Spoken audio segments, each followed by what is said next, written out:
Alright guys, so things are just getting worse. Yes, we are moving even closer to the twilight zone.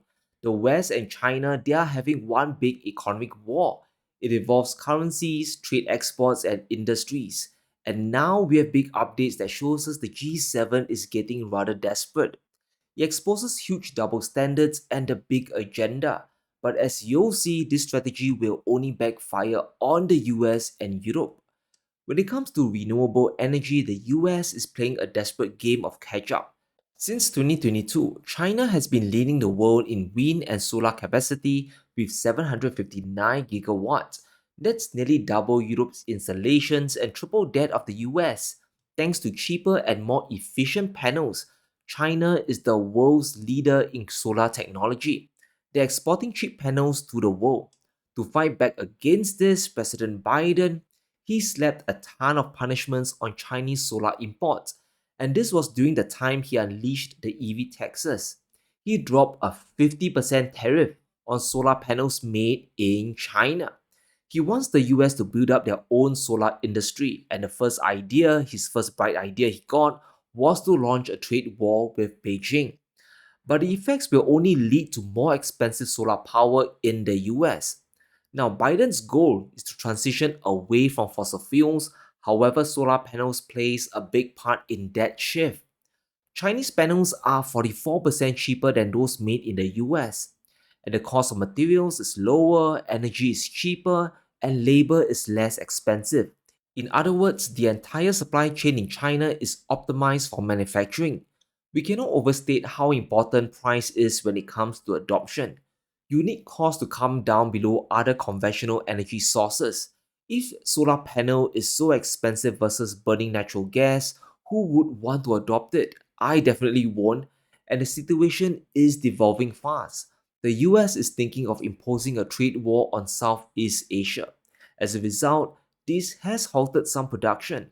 They are targeting Chinese factories in countries like Thailand, Vietnam, and Malaysia. Washington believes all these Chinese factories, which were set up a decade ago, are avoiding US tariffs. This is a very bad move. It shows the US doesn't really understand where they are getting their own supply of panels from. A ban on these countries would simply drive costs up and discourage consumers from going solar.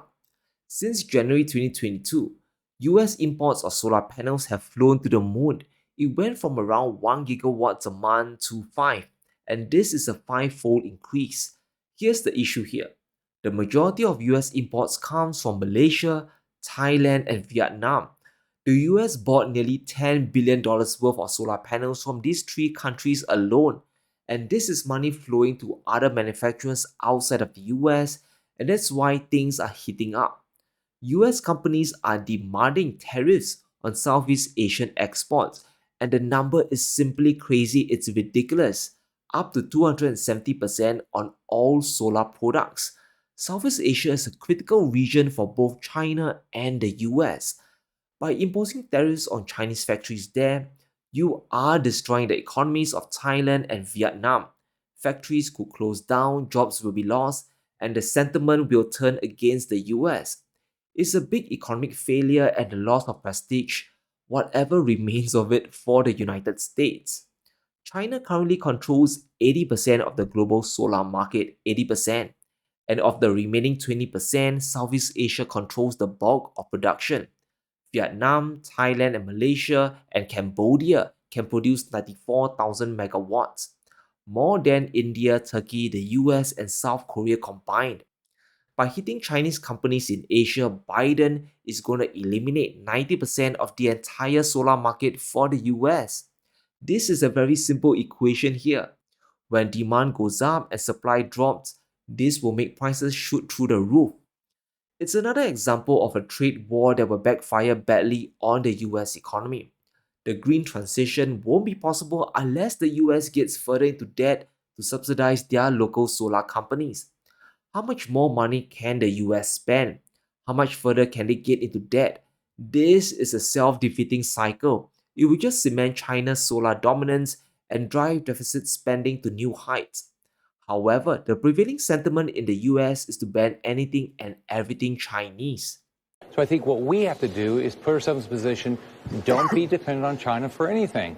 Our drugs, anything at all, we should not be dependent on them. Every American is part of this. We don't have to buy Chinese products. And to the extent we're buying them now, how do we get those products made in America or in another ally? So we've got to wake up and understand they're preparing for war against us. It's not what we're doing. And so you do it every day. You don't do business with your enemy. They have decided, we didn't decide this, they've decided to be our enemy. So Biden's green transition won't be cheap. Can the US reshore solar panels back home? Yes, it definitely can, but it will cost twice or even thrice as much as before. However, think of the bigger implications. If the US goes through with this will be sending a global message that if any country, if you host a Chinese factory, there's always the risk of America imposing big trade tariffs. You could get price out of the US consumer market. And our next story is a great example of double standards of hypocrisy in global manufacturing.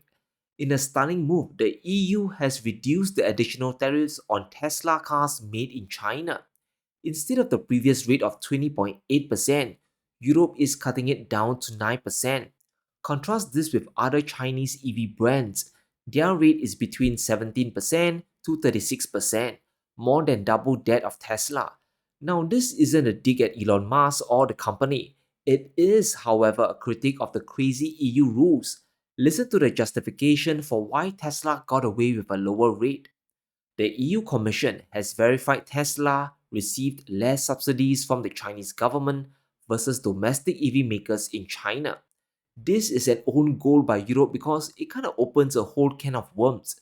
The West is angry with Beijing. Instead of wasting their money on useless programs and waging endless wars, China is investing in their own industries instead. Do Chinese companies get subsidies from the central government? Of course they do.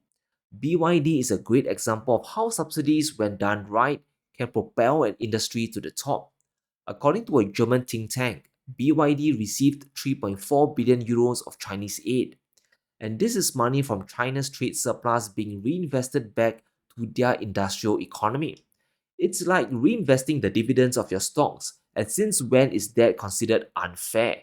And the details are simply quite wild.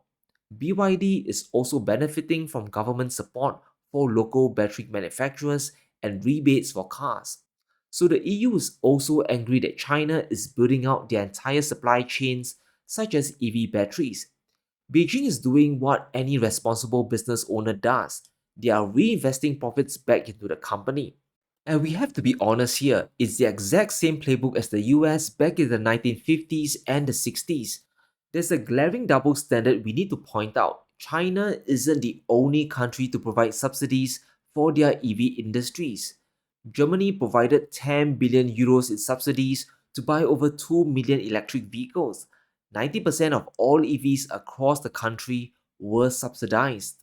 Now, the reason why Europe is so angry is because they got nothing in return. China pumped in money, yes, and they got themselves multiple market leaders such as BYD, while German automakers are still behind the 8 ball. Because it has nothing to do with just the subsidies, it has always been about building a complete supply chain. Now, what's crazy is that even von der Leyen admits Europe's big manufacturing gap. It is all about cheap energy. The next European Commission must be and will be an investment commission. In the first 100 days of the new mandate, I will propose a new clean industrial deal. One of its central goals will be to ensure access to cheap, clean energy. Well, you heard it, cheap and clean energy is needed. But how is that even possible? You are against nuclear reactors. Those in Germany, they have shut down completely. You're also buying expensive LNG from the US. And in solar panels, the situation is even more bizarre. This is a chart of EU imports of Chinese solar panels. The blue line indicates the price of Chinese panels and it is falling down dramatically. It's getting cheaper. In 2022, a solar module cost around 26 cents per watt. It's heading down to just 10 cents today. But instead of ramping up imports, Europe is decreasing them. This doesn't make economic sense at all. Despite what von der Leyen is saying, the EU is still trying to reshore the production of clean energy back home. And during this process, it will be impossible to compete. To level the playing field, Europe is imposing tariffs on Chinese brands. And this introduces a big problem. Even if you ban Chinese competitors, you still haven't fixed your industries. The ecosystem for manufacturing is still in tatters. How do you plan to bring companies to Europe? Well, the only way left is to unleash massive subsidies of your own. And that just underscores the hypocrisy even further.